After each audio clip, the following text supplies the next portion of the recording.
Yo, what is going on, guys? It's Nate from the Car Bar. I'm at the Connecticut River. Some pretty good scenery. But today, I'm going to be installing a heads-up display into my 1999 Subaru Legacy.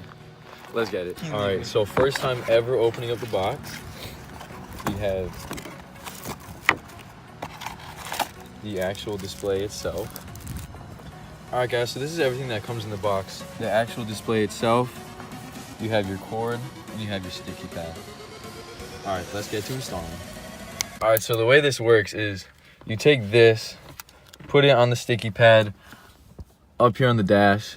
You put this reflective film right here, reflects up, wham bam, you see it. So let's get to installing. All right, so first off, you're gonna wanna take this big chunk of a cable, plug it.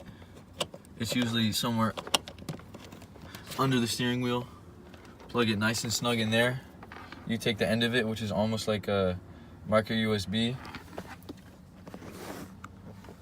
plug it into the bottom of this thing right there. After that, it'll turn on and look a little something like that.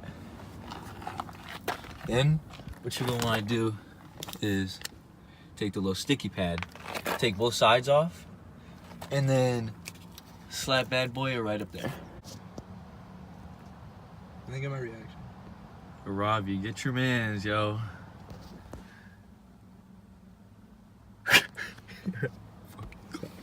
Alright, so now that you got the little sticky pad, you're gonna wanna take this, put it on there,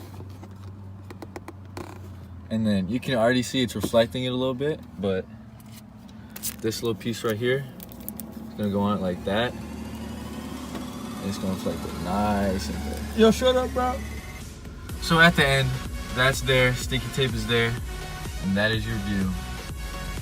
Alright guys, so I'm gonna test this out and let you know. But for today, that's all. This has been Car Bar, and we're out.